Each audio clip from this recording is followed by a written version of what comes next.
Hello, hello, hello. I don't know. Hello. Is this on? No. No. There you go. How about now? Yeah. All right. Hello again. Welcome. Thank you everyone for coming for Mary Lupien. All right. Mary Lupien for mayor. Let's hear it.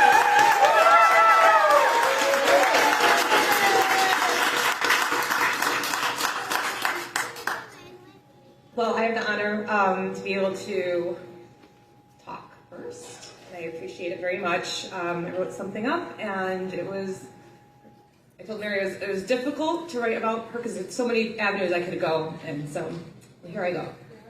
I am Kristen French. I have known Mary for about 10 years, and I'm gonna get right into it.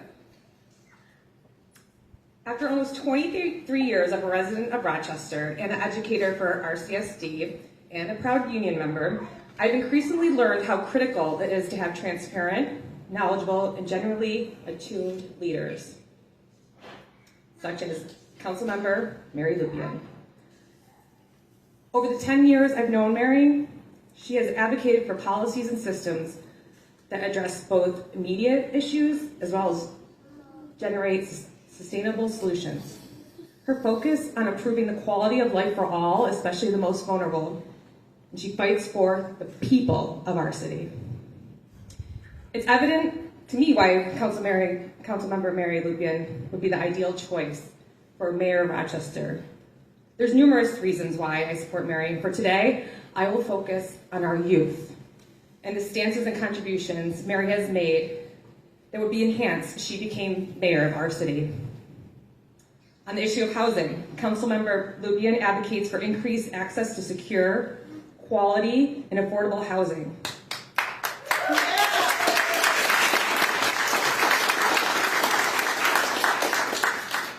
Which directly impacts the children of our city.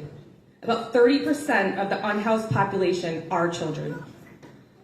Some of our youth live in hotel rooms, tents, shelters, and cars.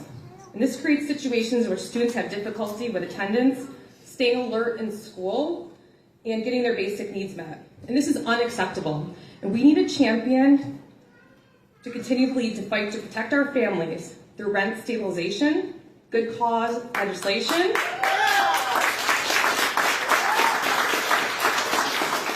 and community ownership of land. And that champion is Mary Lupien.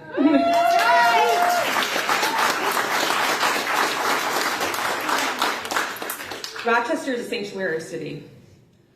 Our students at schools with high enrollment of immigrant and refugee students, such as School 50, 5, RIA, need to not only be nurtured, but they also need to be protected. Mary Lupien has proven her unwavering dedication to doing just that. And here's an example. In August of 2023, Councilmember Lupien, along with 2 of her colleagues, defended the 77 migrants who were abruptly removed from Rochester and transported to New York City. And here's a quote from the statement that they made. Immigrants are a vital piece of Rochester community, and the contributions they make to our city are immeasurable. Rochester is a sanctuary city, and our new residents must be welcomed with open arms, not met with excessive scrutiny. Mary Lupien is a proponent of providing a welcoming and nurturing place for migrants, including our students, to call their home. And this is one of the many reasons we need Mary Lupien for mayor. Now on education and community safety, Councilmember Lupien believes we need a strong public schools that center our students and their families and uplift the dedicated educators and staff who work there.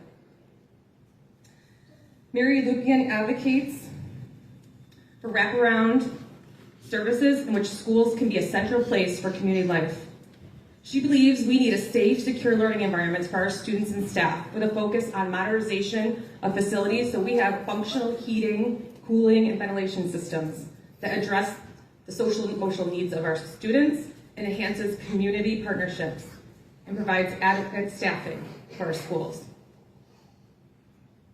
Mary, thank you for understanding how stress and trauma impact our youth and how critical it is to invest in the development and well-being of those at the center of our crisis. Your persistent advocacy for the advanced peace model, community public safety response corps, and restorative practices helps ensure the safety of our youth and their families. And you are who we need for the future our city deserves. I wholeheartedly endorse Mary Lupian for mayor of the city of Rochester, and I encourage anyone who values youth, values safe and affordable housing, inclusivity, education, and community safety to join me. I ask you to choose from a menu of options of how you can show your support for Mary Lupian. Talk to your neighbors about Mary. Share your time on the campaign. Make a financial contribution. Share Mary's social media content created by the amazing Hallie Cheatham, running for city council. And most definitely, when you vote, select Mary Lupian for mayor of our city. Thank you.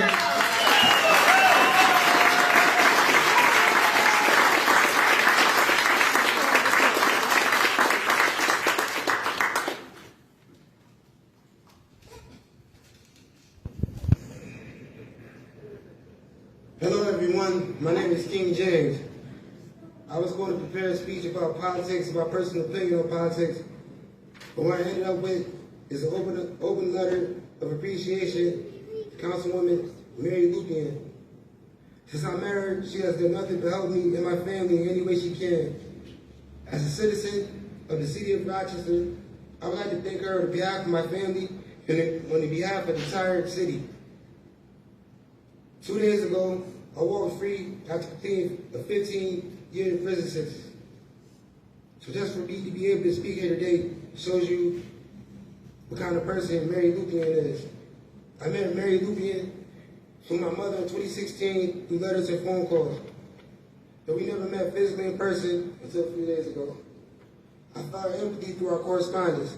She has been my biggest advocate besides my mother whenever I had any issue with corrupt prison staff.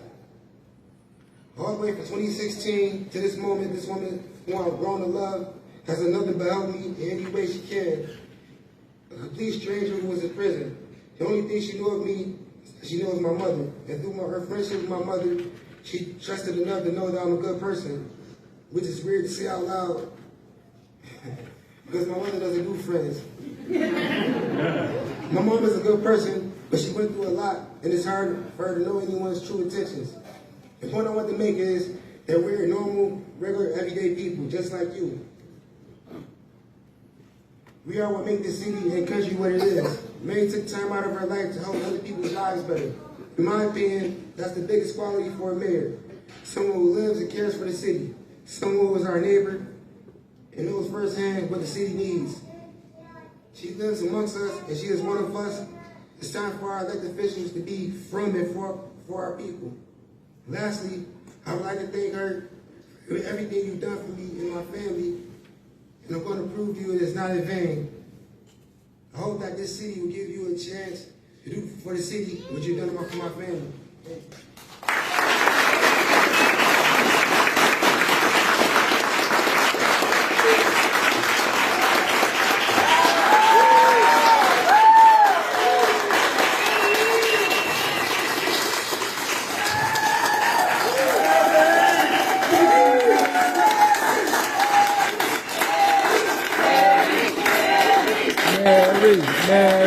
Mary.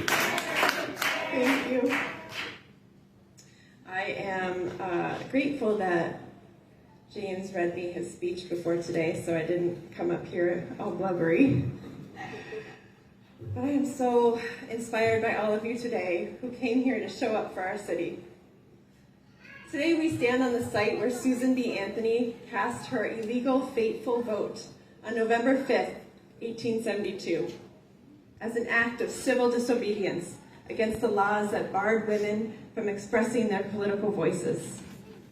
It is a potent reminder for all of us that well-behaved women rarely make history, and that we cannot and should not accept things the way they are just because that's the way they've always been. Today, I'm officially announcing that I am running to become our mayor.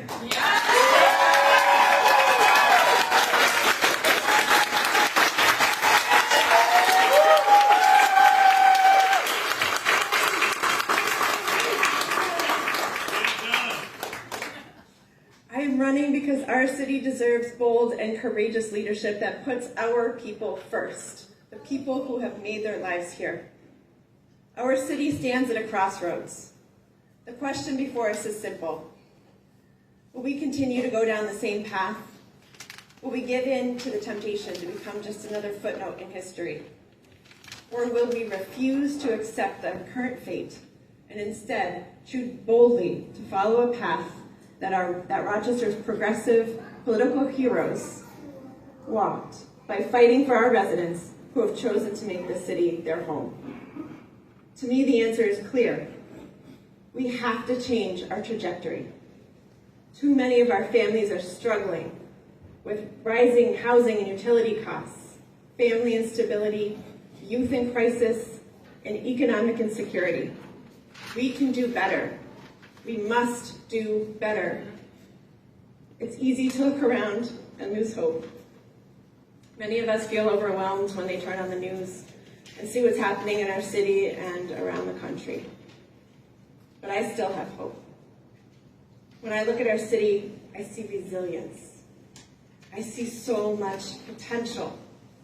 I see a community that is ready to rise above the challenges if only we dare to do things differently.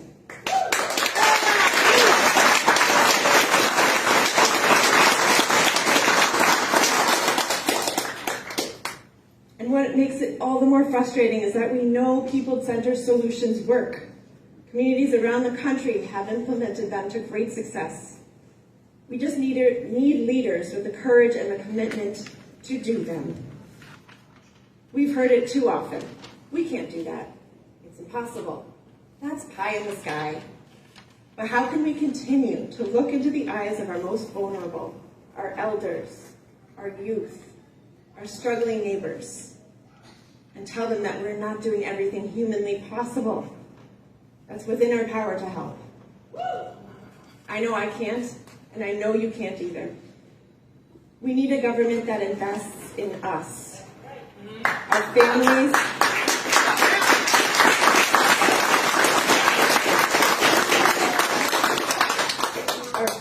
our neighbors, and our future. It's not about wasting millions of dollars on projects that do not meet the needs of our residents, like expanding convention centers, arenas, and spending over $1 billion on the Aqueduct Reimagined project to take the top off of Broad Street Bridge. That's real. That's really happening. We must invest in our people with the solutions that truly make a difference. Because when we invest in our people, Rochester will thrive.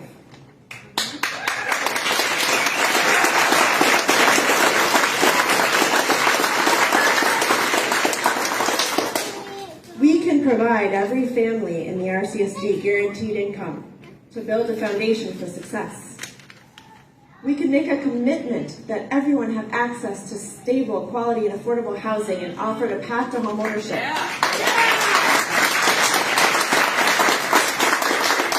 We can ensure our public safety system delivers the right response at the right time by using community responders who will allow police to focus on the highest priorities while providing a more effective and appropriate response to our community.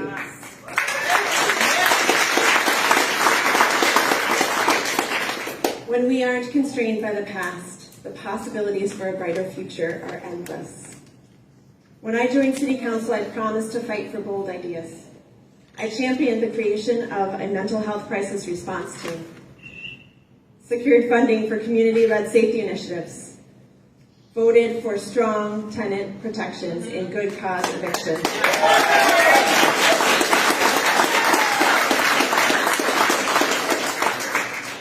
And because of my advocacy, implemented programs like the Advanced Peacemaker Fellowship that reduces gun violence. And although I am very proud of this work that I fought for on council, it's become clear that the unprecedented crises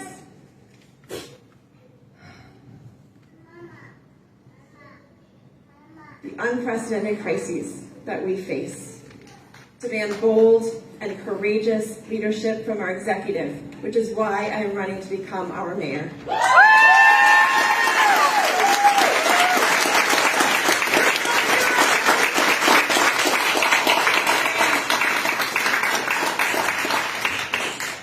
But let me be clear, I cannot do this alone. No person can transform a city on their own.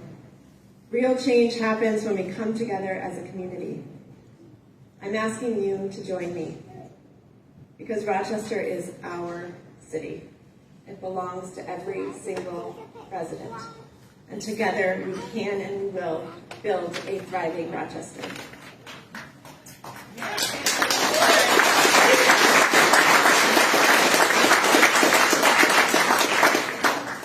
I believe in Rochester. I believe in us. So let's implement the solutions that work and invest in us.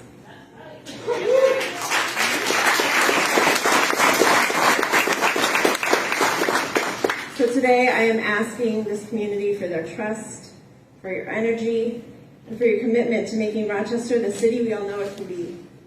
A city where every family thrives and every person has the opportunity to succeed. Thank you.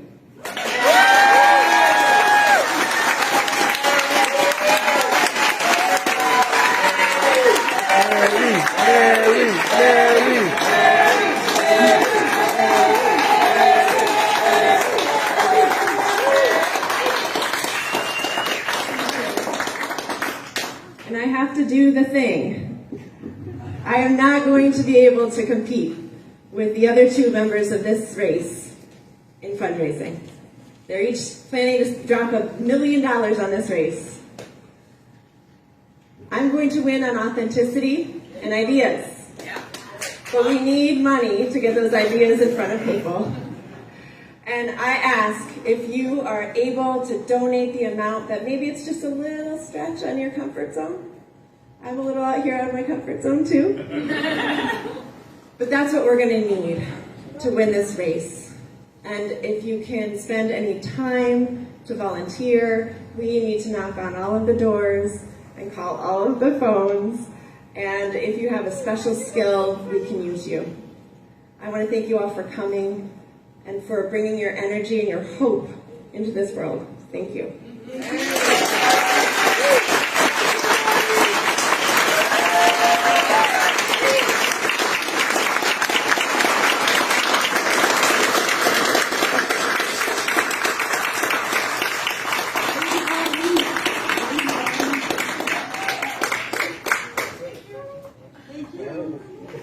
Are there any questions? Yes.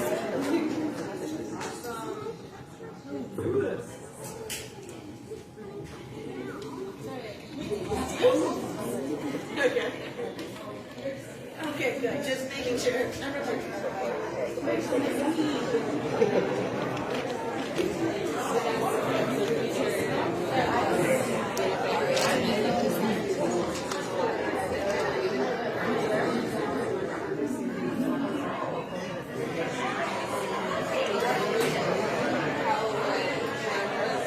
Ma.